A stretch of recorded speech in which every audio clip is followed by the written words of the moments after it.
सभी भारतवासियों को मेरा नमन। मैं हूं अमीरुल हसन, आपसे मुखातिब हूं आपके अपने चैनल टेढ़ी बात जी। आज मेरे साथ किसानों के कुछ लीडर नेता और मौजूद हैं। मैं उनसे कुछ बातें करूंगा और कुछ क्वेश्चन पूछूंगा। तो क्या वो मेरे सवालों के सही जवाब दे पाते हैं और आप कितने हद तक इस सवालों के जवाब से सेटिस्फाई होते हैं, ये आप तय कीजिएगा। लेकिन वीडियो को जारी करने से पहले मैं आपसे कहूँगा कि आप मेरे चैनल को सब्सक्राइब कर दीजिए, घंटी जैसी आकृति को दबा दीजिएगा सबसे पहले नोटिफिकेशन के लिए। चलिए मैं बात करता हूँ। जी सर, क्या नाम है आपका? संजीव कौशिक, मुजफ्फरनगर। संजीव कौशिक जी, मुजफ्फरनगर। ले लेना भाई साहब का इंटरव्यू थोड़ा सा कराएंगे जी। सर आप मुझे वैसे बाय फेस किसान नहीं लग रहे हैं। बिल्कुल बिल्कुल। जी, मैं जानना चाहता हूँ आपका प्रोफेशन क्या है? Your for information, I am not किसान। मैं किसान का पोता हूँ। मैं बेटा भी नहीं हूँ किसान का पोता हूँ।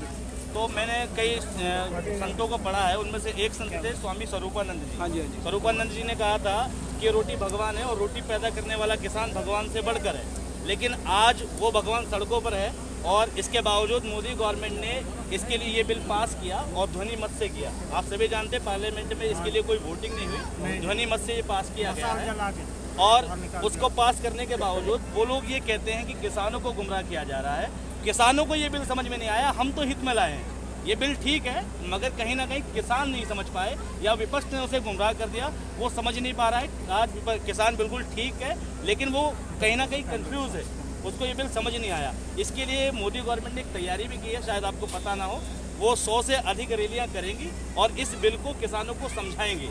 जब एक सरकार ऐसा दावा कर रही हो कि ये बिल किसानों को समझ में नहीं आया, उसके बावजूद आप ये दावा करते हैं कि ये कानून काला है और ये बिल किसानों के खिलाफ है, तो मैं ये जानना चाहता हूँ आपके ओपिनियन से कौन सही बोल रहा है? सरकार सही बोल रही है या आप सही बोल रहे हैं? और आप सही हैं तो किस लिए सही है और सरकार सही है तो किस लिए सही है?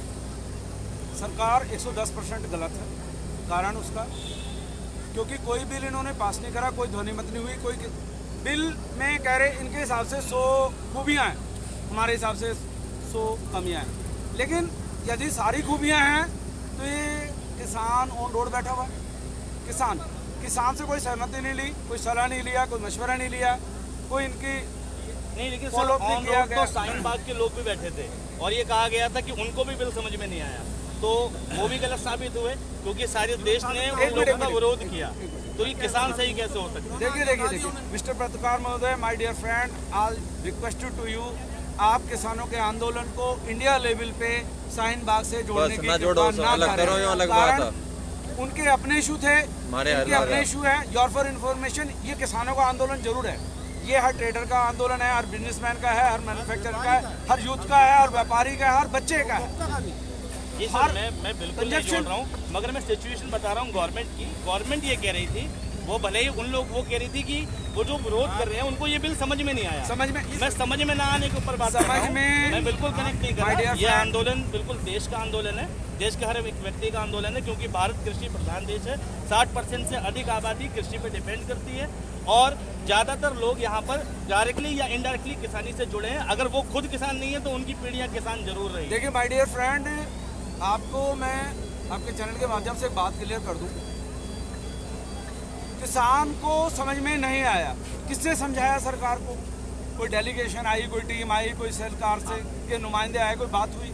आपने कोरोना पीरियड में बंद कमरों में ये प्रोसेस शुरू कर दिया, थोप दिया। एक मिनट में आपके क्वेश्चन का जवाब दे रहा हूँ। समझ में ये अपने खेती चला रहे हैं, अपने बीवी बच्चे पाल रहे हैं, छोटे मोटे किसान हैं, बड़े भी हैं, कुल मिला के चैन चल रही है। इनकी समझ में नहीं आया और उनकी सब कुछ समझ में आ गया कि इन्होंने रात को खेती वाले किसान को रोड पे बैठा दिया। ठीक है, आपकी क्या समझ में आया? आप कभी कह रहे हो मिलिटेंट, कभी कह रहे हो हाईजैक, कभी कह रहे हो। देखिए मैं पत्रकार महोदय, मिस्टर माय डियर फ्रेंड, एक बात क्लियर कर दूं। ये स्वर्गीय महेंद्र सिंह टिकैत जी, उनके बेटे हैं राकेश टिकैत जी, उनके सानिध्य में किसान यूनियन के तमाम संगठनों के द्वारा ये किसानों के इशू पे डिबेट और यहाँ प्रोटेस्ट हो रहा है। किसी की माँ ने दूध नहीं पिलाया जो इस प्रोटेस्ट को हाईजैक कर ले। क्लियर? किसानों के इशू हैं, हमारी आपसे कोई लड़ाई नहीं है, आरएसएस से कोई लड़ाई नहीं है। आपका बिजनेस है, वो ट्रेड है, आप व्यापार करिए, जो मर्जी करिए। किसानों की आत्मा से, उनके बच्चों से, उनके फ्यूचर से मत कीजिए प्लीज़। लेकिन सर न्यूज़ पर तो डेली चल रहा है ना कि ये आंदोलन हाईजैक हो चुका है, इसे कांग्रेस ने हाईजैक कर लिया है या सियासत ने हाईजैक कर लिया है। हाईजैक, देखिए मेरी बात सुनिए। सरकार के पास शासन है, प्रशासन है, ईडी है, सीबीआई है, सारी लॉ है, सारी एजेंसियां हैं। हाईजैक मैं कैसे ना कहूँ कि एक आंदोलन हाईजैक हो गया है जब एक कांग्रेस के बड़े नेता कैप्टन अमरिंदर सिंह अपना अवार्ड वापस कर देते हैं। Not your information, captain Amarinder Singh नहीं, प्रकाश सिंह बादल जी, प्रकाश सिंह उन्होंने भी बादल। किया है।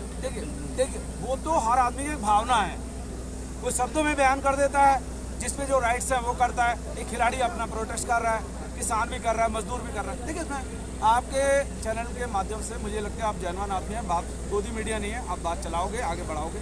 और मेरा रिकॉर्ड रहा है कई प्रोटेस्टों में कि मैं अपने मुंह तारीफ नहीं करूँगा, मैं वो बातें करता हूँ जी जो हिट करे, प्रशासन को हिट करे। आप समझना मैं क्या कहना चाह रहा हूँ।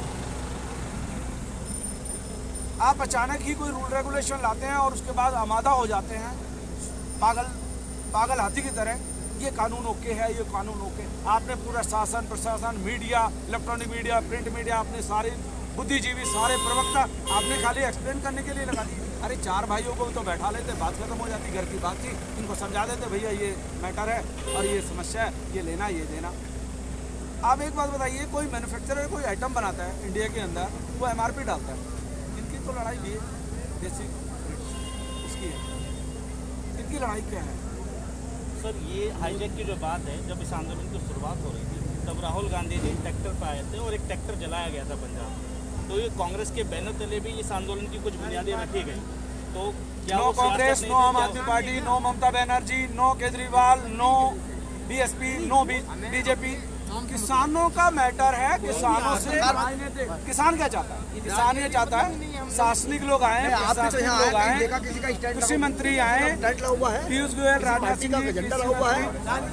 किसान भी समझ रहा है। राजनाथ सिंह क्यों गए थे? अमित शाह जी की चल रही है, अमित शाह जी चाह रहे हैं लंबा चले प्रोटेस्ट डे 1 से। कारण क्योंकि जितना लंबा चलेगा, 6 महीने चलेगा, वो बंगाल पहुंच जाएंगे, वहाँ माहौल बनाने शुरू कर दिया उन्होंने। किसानों का इशू है यार, दर्द है, पेन है। टिकट साहब ने कहा कि 26 से 26 चले गए आंदोलन। है जी, सुबह टिकट साहब ने कहा कि आंदोलन 26 से 26 चले गए। ठीक 26 दिसंबर को शुरू हुआ है, सॉरी 26 नवंबर को शुरू हुआ है ये, और ये आपका आगे 26 जनवरी तक चलेगा। अंतिम सांस तक चलेगा ये। किसान सर और धड़ की बाजी लगा के आए, सर और धड़ की बाजी। अब तो किसान नहीं हट। आपको क्या लगता है ये सर और धड़ की बाजी लगाने से कानून वापस हो जाएगा? आप देखिए, वो तो बुद्धिजीवी लोगों का काम है। वापस ना होगा, सरकार तो चली जाएगी। सरकार, अफसोस इस बात का है कि ये सरकार ना कोई भी रूल रेगुलेशन लाती है उसको भी बात नाक और मुंह की लड़ाई बना देती है। अमित शाह जी प्लीज़, मेरी केंद्रीय गृह मंत्री से रिक्वेस्ट है कि वो होश में आए और होश में आके डिसीजन लें और ना ही अपना तमाशा बनवाएं और ना ही हम किसानों का तमाशा बनवाएं। तो दोस्तों, जैसा कि आप देख रहे हैं, मैं किसानों का रिव्यू आपके सामने प्रेजेंट करने की कोशिश कर रहा हूं और बहुत ही अच्छा रिव्यू आया हमारे भाई साहब की तरफ से। क्या नाम था? My name is Sanjeev Kaushik from Muzaffarnagar. Sanjeev Kaushik ji, जो कि मुजफ्फरनगर से हैं। मैं बिल्कुल आपके पास ही आ रहा हूँ और मैं आगे और बात करता हूँ यहाँ के मौजूदा दूसरे साथी से, जो कि शायद किसान ही हैं। हरी टोपी लगाए हुए हैं और हरी टोपी मतलब हरियाली का प्रतीक, और हरियाली हमारे देश की जान, हमारे देश की शान, सब कुछ है। आज से कई सालों पहले देश के एक प्रधानमंत्री रहे लाल बहादुर शास्त्री जी, उन्होंने हरे रंग को एक नई पहचान दी थी और किसानों के हित में एक बात की थी, और वो एक क्रांति थी, हरित क्रांति। ठीक, तो आज ये हरी टोपी क्या हरित क्रांति ला पाएगी? आइए बात करते हैं। जी सर, आपका नाम? मेरा नाम अनिल कुमार। अनिल कुमार जी, कहाँ से हैं आप? हापुड़ से। हापुड़ से। तो क्या मांगे हैं आपकी? हमारी मांग है कि हमारा जो स्वामीनाथन लागू करो, जो 2001 में लागू हुआ, फिर इसके बाद में शांता कुमार की तरफ से उन्होंने भी शांता कुमार को लागू करेंगे। जिस बात के वादे पे ये आए हैं, किसानों को आय दुगनी करेंगे, किसानों को स्वामीनाथन लागू करेंगे और किसानों को आर्थिक मदद दी जाएगी और किसान आत्महत्या आज के बाद में नहीं करेगा। जबकि 30 मिनट में एक किसान आत्महत्या करता है, किसी उद्योगपति का बेटा नहीं करता, किसी व्यापारी का बेटा नहीं करता। 3,22,680 आदमी 7 सालों में किसान आत्महत्या कर चुका है। किसान भुखमरी की कायगार और कभी हमें कहते हैं कि जी पंजाब में कांग्रेस की सरकार है, फलाने की सरकार है। अब तो बीजेपी की सरकार जहाँ जहाँ वहाँ से भी किसान आ रहा है। किसान किसान को अगर हक ना मिल जाता तो बीजेपी के राज से क्यों आ जाता? बीजेपी उत्तर प्रदेश में बीजेपी का राज है, हिमाचल में बीजेपी का राज है, उत्तराखंड में बीजेपी का राज है, मध्य प्रदेश में बीजेपी का राज है। जहाँ जहाँ बीजेपी राज है वहाँ से किसान क्यों नहीं रुके इन पे? अगर इनमें इतनी ताकत थी तो वहाँ से किसान रोकते। तो ये पार्टीबाजी का तो सवाल ही छोड़ दी और हमें जातिवाद को छोड़ दिया। हम सब किसान हैं, हमारी कोई जाति नहीं, कोई धर्म नहीं, हम किसान हैं और किसान की कोई जाति नहीं। किसान तो किसान ही है, चाहे वो किसी जाति से। हम किसी जाति धर्म में बढ़ने वाले नहीं, ना किसी भेदभाव रखने वाले।